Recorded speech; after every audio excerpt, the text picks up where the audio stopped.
Assalamualaikum warahmatullahi wabarakatuh. Ketemu lagi dengan Mas Dika di Asiknya Belajar Matematika.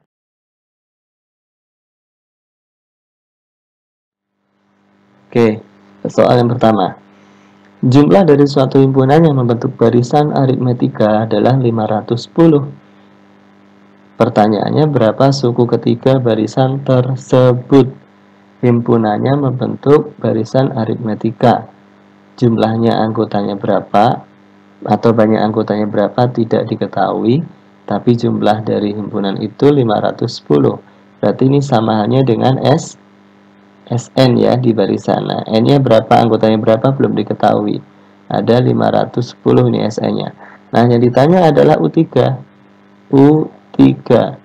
UN aritmatika rumusnya apa? A plus N-1 ya, berarti 3 kurang 1, 2 dikali sama B. Jadi rumusnya adalah U3 itu A ditambah 2B. A-nya berapa, B-nya berapa juga belum diketahui. Sekarang kita cari.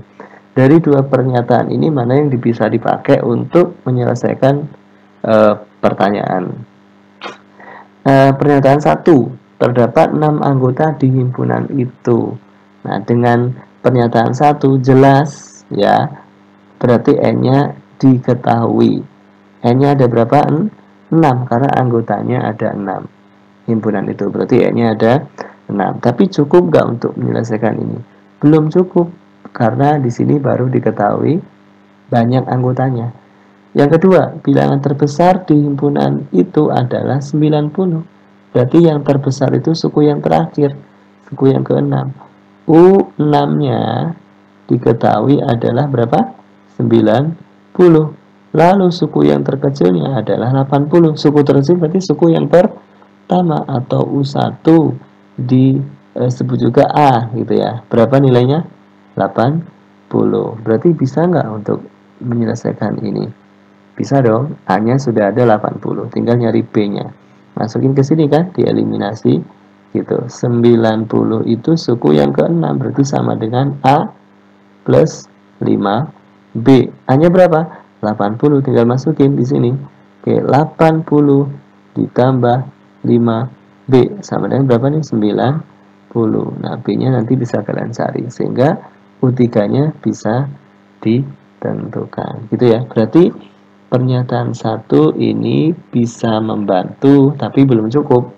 Harus butuh pernyataan yang kedua supaya bisa diselesaikan. Sebaliknya, pernyataan 2C juga nggak cukup, karena anggotanya harus diketahui. Jadi dua-duanya harus dipakai. Yang tepat mana? Yang tepat adalah dua pernyataan bersama-sama cukup untuk menjawab pertanyaan, tetapi satu pernyataan saja tidak cukup. Jadi yang C jawabannya. Gitu ya.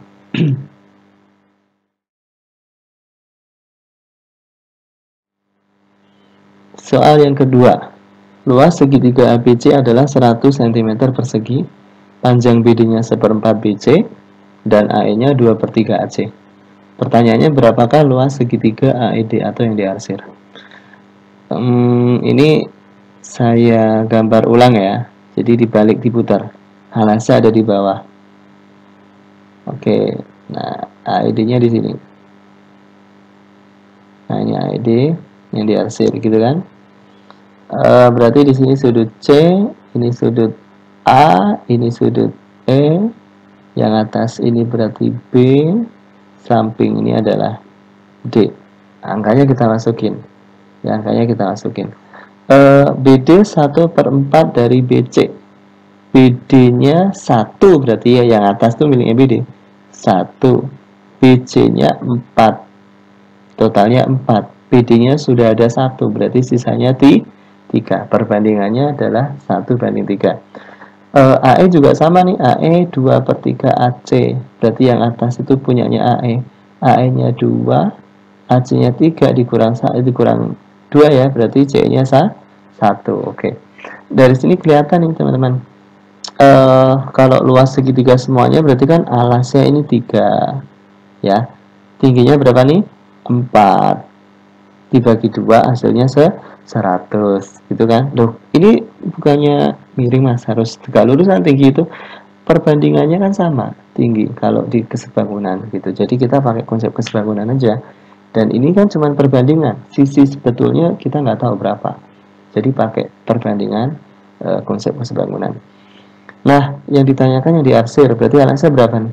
2/3 ya, karena cuma segini doang kan. Ini kan 2 bagian dari 3. 2/3. Tingginya juga sama, tingginya berapa nih? 3 bagian dari 4, berarti tinggal dikalikan 3 bagian dari 4. Kalikan sama luas keseluruhan berapa? 100, berarti dikali 100. Oke, coret bisa 2, coret 100 bagi 2 berapa hasilnya? 50. Jadi jawabannya adalah 50 cm persegi, gitu ya.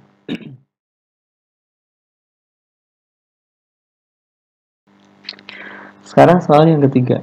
Jika x kuadrat plus bx plus 26 sama dengan 8, berapakah nilai b-nya? Oke, ini kalimatnya juga kalimat terbuka ya.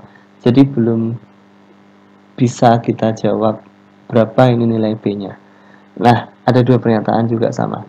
Nomor 1 pernyataannya, x plus 9 merupakan salah satu faktor dari x kuadrat plus bx plus 26 sama dengan 8. Bisa nggak ini membantu untuk menjawab pertanyaan? Artinya bisa nggak ini dipakai untuk menentukan nilai b-nya? X plus 9 itu adalah faktornya. Nah, faktor kalau di suku banyak itu X berarti sama dengan berapa? Min 9. Kalau ini kita masukkan ke fungsinya, karena dia faktor, berarti nilainya sama dengan 0, gitu ya. Berarti ini X kuadrat plus B BX, ini 8 pindah ruas, 26 dikurang 8 berapa? 18 ya, oke, sama dengan 0. Dengan dimasukkan min 9 ke pernyataan ini, atau kalimat ini, bisa nggak kita cari tahu B-nya? Bisa, ya. Bisa nanti ketemu B-nya berapa. Berarti pernyataan pertama ini bisa digunakan untuk menjawab. Terus yang kedua, pernyataan yang kedua. Min 2 merupakan salah satu akar, berarti ya sama ini. Min 2 adalah salah satu akar, berarti X-nya sama dengan min 2. Akar dengan faktor itu ya mirip. Kalau akar itu nilai X-nya, faktor itu masih dalam bentuk X plus 9 seperti ini. Nah, ini juga sama nih, dimasukin ke persamaan X kuadrat ditambah BX plus 18, nanti hasilnya harus sama dengan 0. Ini pun juga sama nih. X-nya masukin min 2, nanti B-nya ketemu berapa. Jadi pernyataan 2 juga bisa dipakai. Artinya gimana? 1 aja bisa, atau pernyataan 2 saja juga bisa. Yang tepat jawabannya adalah yang mana? D ya. Pernyataan 1 saja cukup untuk menjawab pertanyaan, dan pernyataan 2 saja juga cukup, jadi D jawabannya. Yang kelima, Sekolah Gama Jaya memiliki sebuah asrama berisi sejumlah kamar. Jika setiap kamar diisi 2 orang siswa, akan ada 12 siswa yang tidak memperoleh kamar. Jika setiap kamar diisi oleh 3 orang siswa, akan ada 2 kamar yang kosong. Berapa banyak kamar yang tersedia di asrama Sekolah Gama Jaya tersebut? Nah, di sini ada 2 variabel, banyaknya kamar sama banyaknya siswa. Misalkan banyak siswa ini itu adalah N ya, N berarti yang pertama, N sama dengan banyaknya siswa itu sama dengan ini kan, setiap kamar diisi oleh 2 orang siswa. Setiap kamarnya misalnya X, berarti banyak siswa itu 2 dikali dengan banyaknya kamar, ditambah yang tidak dapat kamar ada berapa siswa itu? 12, ini yang pertama. Jadi banyak siswa itu 2 kali banyak kamar ditambah 12 yang nggak kebagian kamar.